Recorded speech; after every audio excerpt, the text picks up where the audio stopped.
resign now, Mr. At alam ko,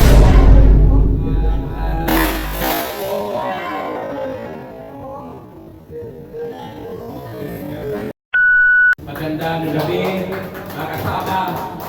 Hindi lang siya adik din sa pagnanakaw ng salapi ng taong bayan. Napakasamang tao. Hindi talaga karapat-dapat at kailangan ng bumaba. First and foremost, I would like to express my thanks to former Congressman Jing Paras, ang aming utak at leader sa kampilan ng mamayang para sa bayan, sword of the people. And of course, kay Rizelis, kasama natin ng mahabang panahon na sa mga rallies against Marcos. Secretary Jun Esperon, former Chief of Staff of the Armed Forces of the Philippines. Pumunta na rin kanina si former Congressman Mike Pension. Nandito rin ang ating mga ibang mga guests at mga lumalaban para sa bayan.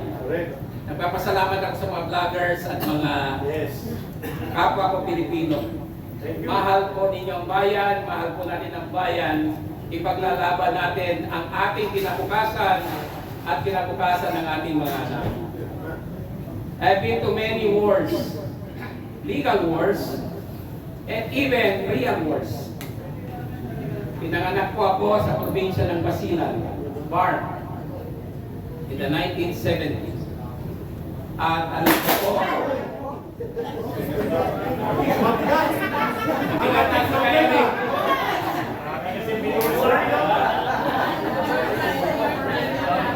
at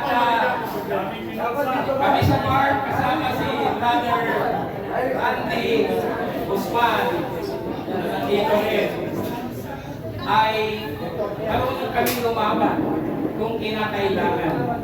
Lalong-lalo na pag tayo ay masyadong tayong ginadaw, masyado tayong hinaapi at mahirap sila sa atin. Lalaban tayo dahil ang ating mga anak at mga apo, ay mga apo na rin kayo, ang iba dito, ay kailangan merong magandang bukas. This is the worst president ever sa history ng Pilipinas. Nahigitan na niya ang kanyang tatay. Nahigitan na niya ang iba na nangurakot din. At hanggang ngayon, tuloy-tuloy pa rin sila sa pagnanakaw. Kapipirma lang niya ng 2026 budget. Kunwari, nagbito ng 92 billion sa unprogrammed funds. Pero, baliwala yung bito na yon. Kasi ang unprogrammed funds, hindi naman technically part ng budget talaga eh. Unconstitutional yan, sabi ni Congressman Jing Paras, Congressman Erice, and even Laila de Lima, at ang iba. At ang ibang justices sa Korte Suprema. So, pag pinito niya yun, baliwala yun eh. Kasi standby fund lang yun eh. Hindi naman yan program funds. Ang dapat pinito niya sana, yung item or items under program appropriations. So, tingnan niyo ang pagtataydor ni Marcos sa atin. Niloloko pa rin tayo. Niloko na tayo noong 2023 nung pinirma niyang budget na walang bito. 2024 GAA, wala rin bito. 2025, pinirmahan niya, may bito, pero hindi naman sapat. Dahil nakalusot pa rin ang mga flood control projects, mga farm-to-market roads, at ibang mga maanumalyang proyekto pang-infrastruktura. So, makakaasa kayo, makakaasa lahat ng Pilipino na si Atty. Manny Luna na lumaban ng time ni President Duterte sa mga korap bilang commissioner ng Presidential Anti-Corruption Commission ay iaalay pa rin ang kanyang serbisyo sa publiko para matanggal itong walang hiyang ito. Buhaya, pinakabuhaya sa lahat ng buhaya na ito. Nahigitan na niya ang record ni Lolong. Mas malaki pa yata ito kay Lolong. Ha? Agad sila na. Oh, super eh. So,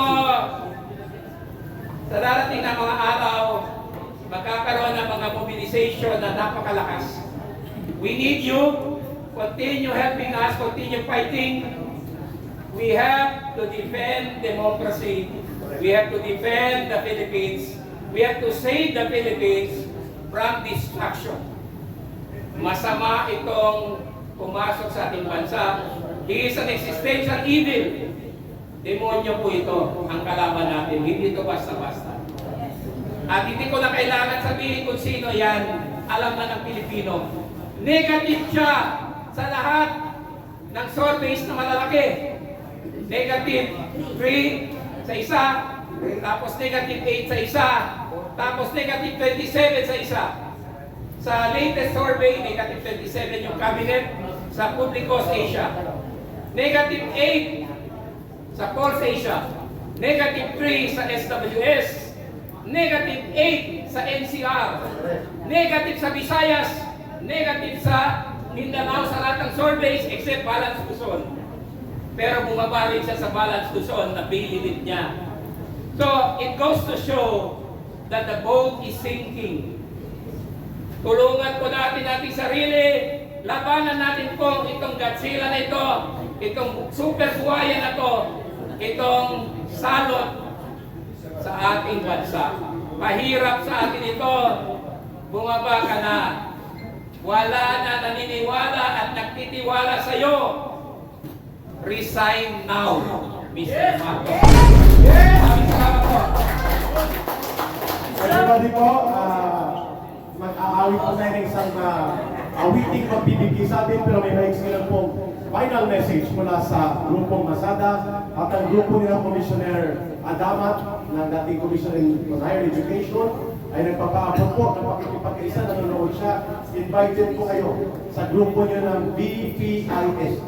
Or sorry, VIPSD. Yun. Sorry Commissioner Ronald Adamat, you are invited po. At welcome kayo dito.